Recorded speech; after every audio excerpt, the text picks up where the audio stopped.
हमारे साथ कृष्ण हेगड़े विधायक शिवसेना हमारे साथ जुड़ गए हैं। रौनक के पास भी चलेंगे, हमारे सहयोगी भी हमारे साथ जुड़ने जा रहे हैं।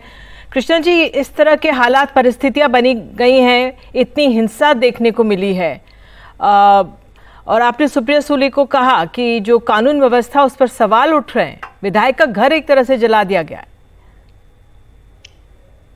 निधि जी, एक तो मैं कहना चाहता हूं कि हमारे सामान्य मुख्यमंत्री एकनाथ शिंदे जी खुद एक मराठा है और मराठा आरक्षण के लिए हम कटिबद्ध और प्रतिबद्ध हैं। और लाखों और करोड़ों लोगों के सामने छत्रपति शिवाजी महाराज का सौगंध देकर सामान्य मुख्यमंत्री ने कहा है कि उनको वो आरक्षण देंगी। आज उन्होंने 11,530 जो मराठा भाई बहन है जिनके पास कुंभी सर्टिफिकेट है निजामशाही का, उनके लिए आरक्षण डिक्लेयर किया है। आज जो जस्टिस संदीप शिंदे की जो कमेटी है उसका जो रिपोर्ट आया है वो भी कल कैबिनेट में पेश होगा। हमारी सरकार पॉजिटिव है, हम मराठा भाइयों और बहनों के लिए आरक्षण देने के लिए कटिबद्ध है।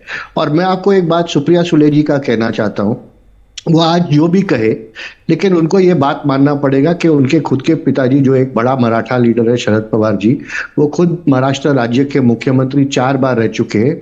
ये जो मुद्दा है ये 1980 का है और 1980 से शरद पवार साहब 4 बार महाराष्ट्र के मुख्यमंत्री बने हैं, लीडर ऑफ ऑपोजिशन बने हैं, 3 बार केंद्रीय मंत्री बने हैं, 60 साल उन्होंने महाराष्ट्र में सत्ता चलाया है। और ये सब होने के बाद 17.5 साल उनके गवर्नमेंट ने महाराष्ट्र में सत्ता चलाया। ठीक है, और सुप्रिया सुले जी के नैतिक आधार नहीं है कि ऐसा बात करे, क्योंकि 60 साल तो उनके परिवार ने यहाँ पर सत्ता चलाया है। बिल्कुल, आप जी आप आरोप लगा सकते हैं विपक्ष पर, लेकिन 2014 से जब महाराष्ट्र में कहते आए कि इसको इस पर मुहर लगेगी, चुनौतियां क्या है? क्योंकि देखिए कुछ लोगों ने आत्महत्या भी कर ली हैं, अब वो आरक्षण वापस भी नहीं ले रहे। आपने बताया कैबिनेट बैठक में इस पर मुहर लगने वाली है, तो क्या आप डेफिनेट तारीख दे रहे हैं कि कैबिनेट कब हो रही है, कल इस पे मुहर लग जाएगी?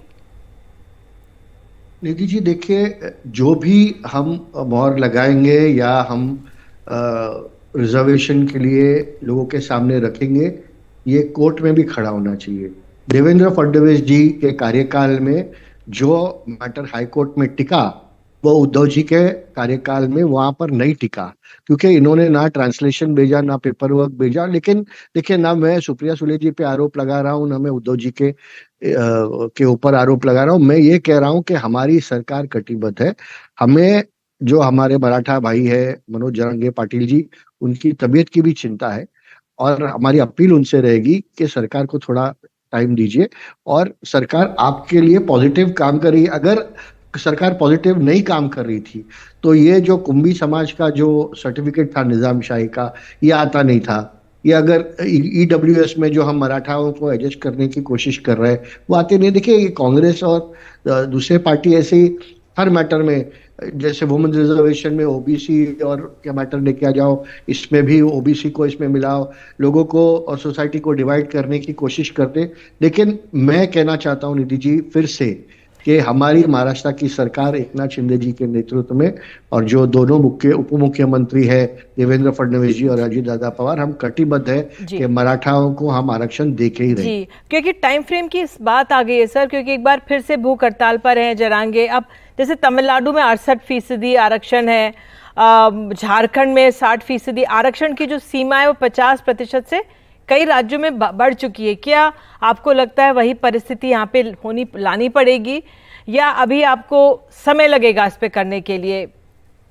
नीति जी, ऐसा है, देखिए, जो जस्टिस संदीप शिंदे जी की जो कमेटी है उन्होंने 1,73,000 कुंभी सर्टिफिकेट वेरीफाई किए और उसमें से 11,530 कुंभी को उन्होंने पात्र माना आरक्षण के लिए। तो ये पेपर वर्क भी एक लंबा प्रोसेस है, ये मैनुअल एक प्रोसेस है। कल जब कैबिनेट में ये प्रस्ताव आएगा मराठा रिजर्वेशन का, उसके बाद हमारे सम्मानीय मुख्यमंत्री जो अनाउंसमेंट करेंगे वो अनाउंसमेंट जो भी डिस्ट्रिक्ट कलेक्ट्रेट और जितने भी डिस्ट्रिक्ट कलेक्टर्स हैं महाराष्ट्र में और एडमिनिस्ट्रेशन है उसको जाएगा। लेकिन फिर से मैं कहना चाहता हूँ कि हमारी सरकार जो है कटिबद्ध है। बिल्कुल, आपकी सरकार कटिबद्ध है, लेकिन फिलहाल चुनौतीपूर्ण समय आप लोगों के लिए। बहुत बहुत धन्यवाद सर जुड़ने के लिए। और आइए सीधे हमारे सहयोगी रौनक कुकड़े हमारे साथ मौजूद है। रौनक, आपने भी सुना कृष्ण हेगड़े जी को, वो कह रहे हैं कटिबद्ध है, विपक्ष पे सवाल वो उठा रहे हैं, लेकिन इस समय कितनी बड़ी चुनौती, कितनी बड़ी गंभीर समस्या है सरकार के सामने जो ये अनशन पर बैठ गए जरांगे पाटिल।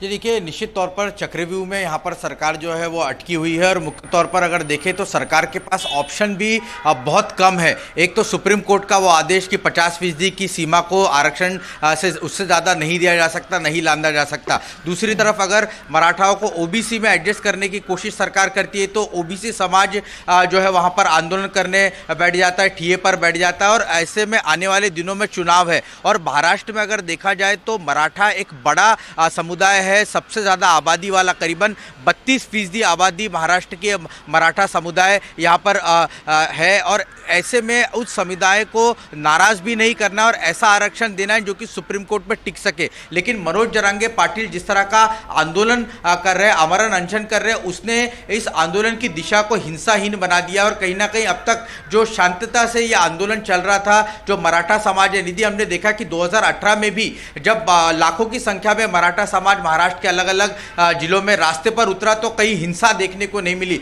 बहुत ही अनुशासन के तरीके से इन लोगों ने अपने मोर्चे निकाले, आंदोलन करे और सरकार से दरखास्त की। उस वक्त फडणवीस सरकार ने आरक्षण तो दिया लेकिन वो सुप्रीम कोर्ट में नहीं टिक पाया। तो अब शिंदे सरकार फिर एक बार ये मराठा समुदाय को दरखास्त कर रही है कि हर वो कानूनी पहलुओं को सरकार जो है वो देखना चाहती है और इस बार ऐसा कोई कदम नहीं उठाना चाहती जिससे कि सुप्रीम कोर्ट में जाने के बाद मामला लटक जाए या सुप्रीम कोर्ट इसे खारिज कर दे। लिहाजा सरकार को वक्त चाहिए, लेकिन ये वक्त मराठा आंदोलनकर्ता देने के लिए तैयार नहीं है। इसीलिए ये पूरा आंदोलन सरकार के लिए गले की हड्डी बन गया है और चुनाव के वक्त सरकार की मुश्किलें बढ़ाता हुआ दिख रहा है। बिल्कुल। एक सवाल ये भी कि भाई ये हिंसक क्यों हो गया? आपने भी कहा जैसे पहले ये हिंसक नहीं था और अब ये आगजनी हुई, एक ऑडियो क्लिप की बात हो रही है, लेकिन क्यों हो गया ये आंदोलन हिंसक? उस बारे में क्या कुछ डिटेल्स मिली हैं आपको?